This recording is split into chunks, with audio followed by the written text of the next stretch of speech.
નમસ્કાર મિત્રો, સ્વાગત છે આપ સૌનું ફરી એકવાર મારી આ યુટ્યુબ ચેનલ પર.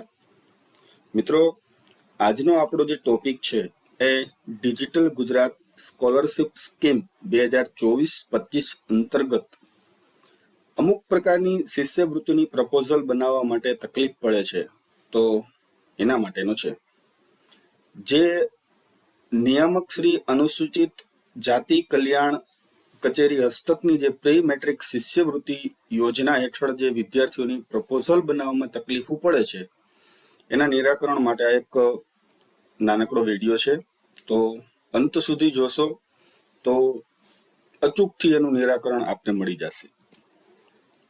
આ બધી યોજનાઓ છે કે જે નિયામક શ્રી અનુસૂચિત જાતિ કલ્યાણ હસ્તકની છે, એમાં ખાસ કરીને જે 6 અને 7 નંબરની જે યોજના છે, BCK4 Scholarship for those engaged in clinic and prone to health hazard occupation, BCK16 uniform 1 થી 8, BCK4 Scholarship for those engaged in clinic and prone to health hazard occupation 9 થી 10.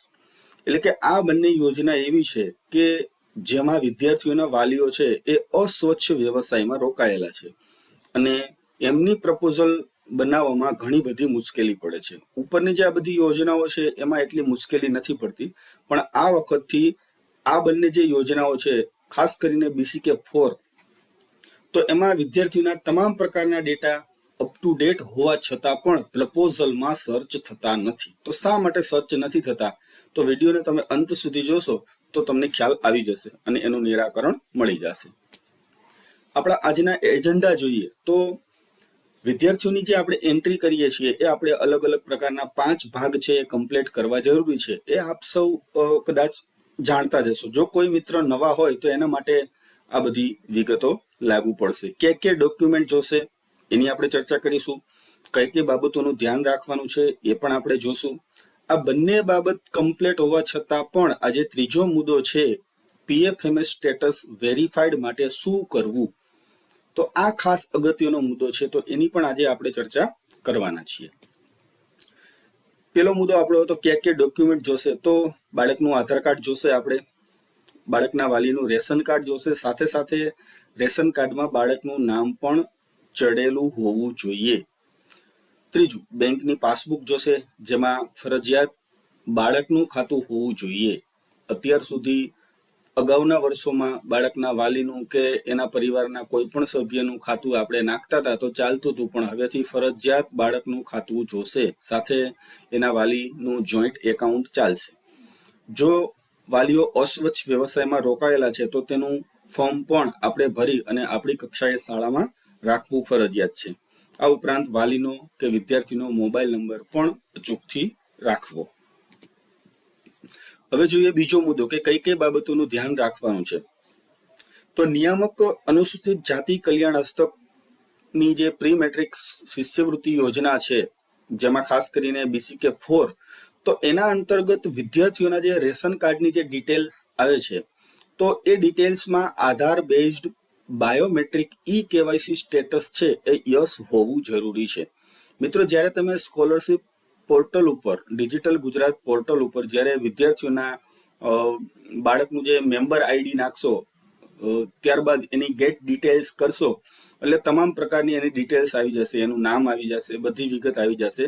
તો સાથે એના નામની નીચે KYC સ્ટેટસ છે એ પણ આવશે. એમાં યસ અથવા તો નો આવશે. જો યસ હશે તો જ એનું આગળની બધી પ્રોસેસ છે એ થઈ શકશે. જ્યાં સુધી આ નો હોય, જો તમને અહીંયા નો દેખાશે, લાલ કલરના અક્ષરે નો દેખાય, તો તરત જ બાળકના વાલીને જાણ કરવાની છે કે ફરજિયાત તમે બાળકનું રેશન કાર્ડ છે એમાં KYC કરવું ફરજિયાત છે. અને આ KYC છે અલગ અલગ રીતે થઈ શકે છે. ગામમાં ગ્રામ પંચાયત હોય તો એમાં જે VC બેસતા હોય એ પણ કરી શકે છે. આ ઉપરાંત આપણી કક્ષાએ પણ આપણે માય રાશન જે એપ્લિકેશન છે એ ડાઉનલોડ કરી અને એમાં પણ KYC જાતે થઈ શકે છે. તો આવી અલગ અલગ રીતે થઈ શકે છે.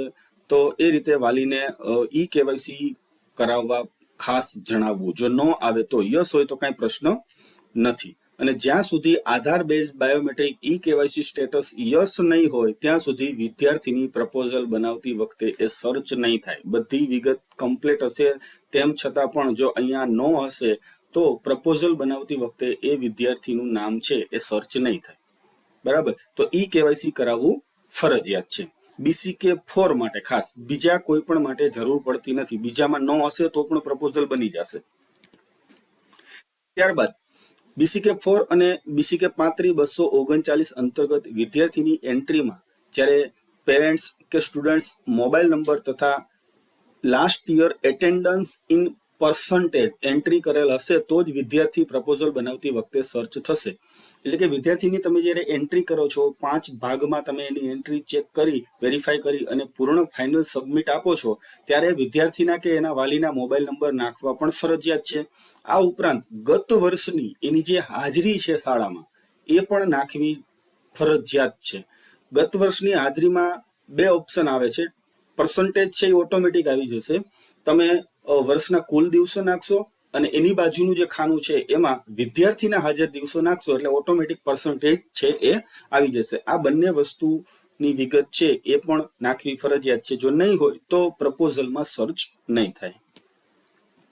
ત્યારબાદ જોઈએ તો BCK4 અને BCK35/239 અંતર્ગત વિદ્યાર્થીનો જે આધાર નંબર છે એ પણ ફરજિયાત છે અને આધાર નંબર છે જ્યાં સુધી વેરીફાઈ નહીં હોય ત્યાં સુધી વિદ્યાર્થી પ્રપોઝલ બનાવતી વખતે સર્ચ થઈ શકશે નહીં. એટલે કે તમે જે વિભાગમાં એન્ટ્રી કરતા હશો ત્યારે આધાર નંબર અને આધાર નંબર મુજબનું નામ વિદ્યાર્થીનું એન્ટર કરશો તો બાજુમાં NPCI ની એક લિંક આવશે. એના ઉપર તમે ક્લિક કરશો તો એ જ્યાં સુધી યસ નહીં થાય ત્યાં સુધી આપણે માનવું કે બાળકના આધાર કાર્ડ કાં તો અપડેટ નથી અથવા તો એક ખાસ બીજી બાબત એ જોજો કે જ્યારે NPCI ની લિંક ઉપર ક્લિક કરવા છતાં પણ જો ન આવતું હોય બધી વિગત બાળકનું નામ આધાર કાર્ડ મુજબ નાખવા છતાં બાળકના આધાર નંબર બરાબર નાખવા છતાં પણ ન આવતું હોય તો સૌથી પહેલો જે વિભાગ છે કે જેની અંદર બાળકનો જે SSA નો જે 18 અંકનો UID કોડ લખેલો આવે છે અને બાળકનું નામ આવે છે શાળાના રેકર્ડ મુજબ, તો અહીંયા ખાસ એક બાજુના ખાનામાં બાળકની જન્મ તારીખ લખેલી હશે. તો એ જન્મ તારીખ કદાચ જો આધાર કાર્ડ મુજબની નહીં હોય એમાં નીચે નાના અક્ષરે લખેલું હશે કે બાળકની જન્મ તારીખ છે આધાર કાર્ડ મુજબ નાખવી. જો આધાર કાર્ડ મુજબ બાળકની જન્મ તારીખ ત્યાં નહીં હોય સૌથી પ્રથમ વિભાગમાં તો પણ આ NPCI દ્વારા જે છે એ આધાર નંબર વેરીફાઈ નહીં થાય. તો એ પણ એક ખાસ ચેક કરી લેજો.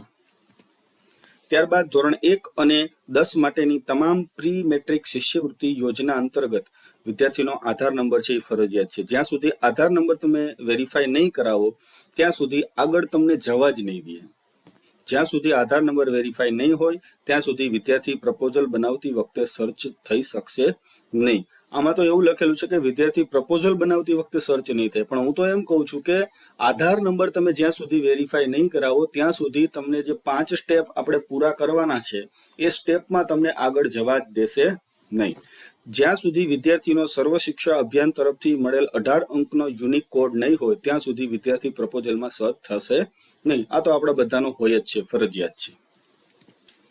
ત્યારબાદ વર્ષ 2022-23 થી કેન્દ્ર સરકારની તમામ પ્રી મેટ્રિક શિષ્યવૃત્તિ યોજના અંતર્ગત ચૂકવણું આધાર બેઝડ કરવામાં આવનારો હોય વિદ્યાર્થીઓના આધાર નંબર તેઓના બેંક ખાતા સાથે ફરજિયાત લિંક કરાવવાના રહેશે.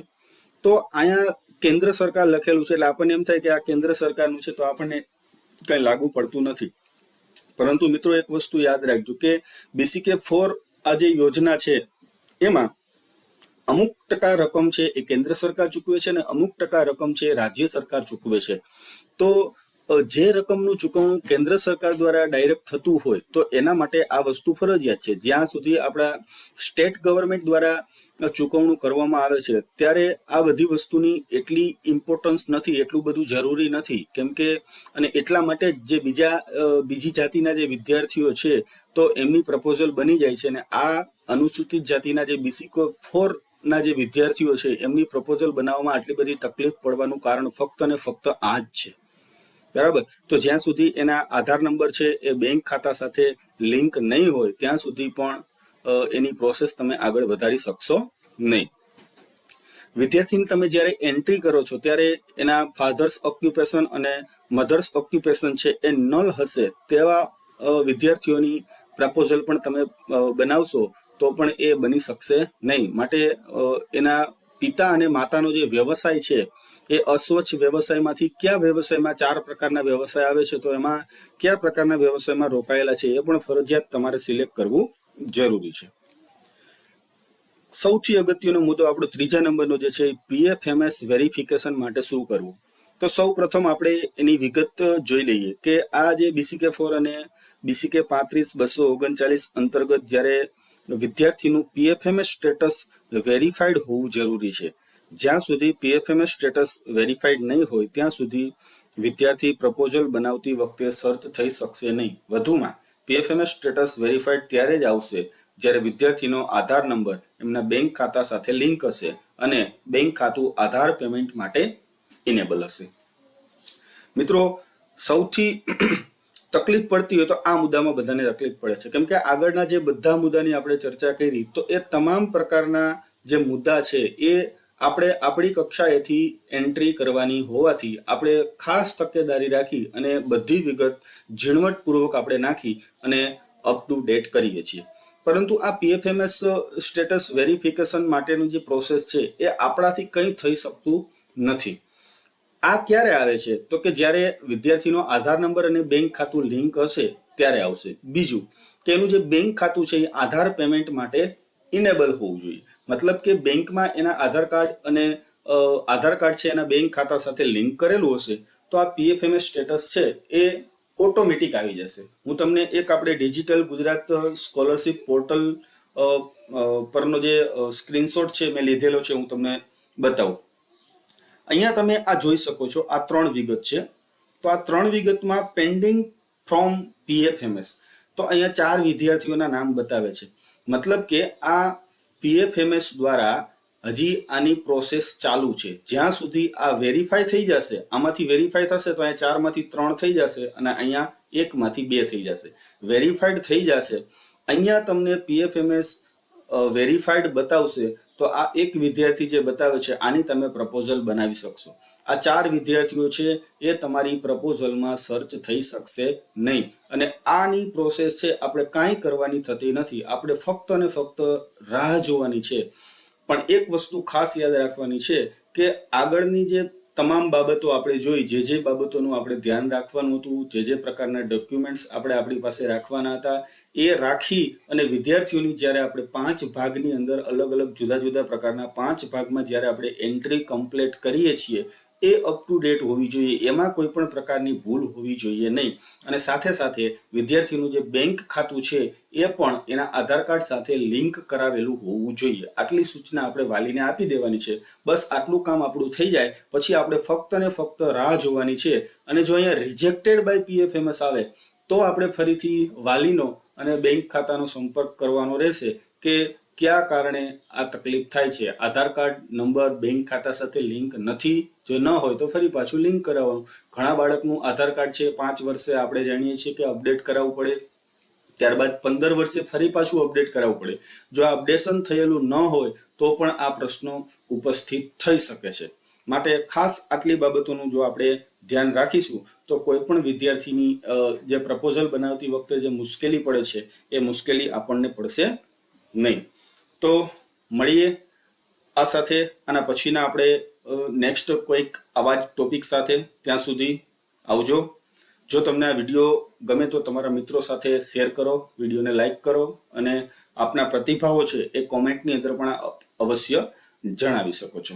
મળીએ નેક્સ્ટ વિડીયોમાં. ત્યાં સુધી આવજો. Thank you. જય હિન્દ, જય ભારત.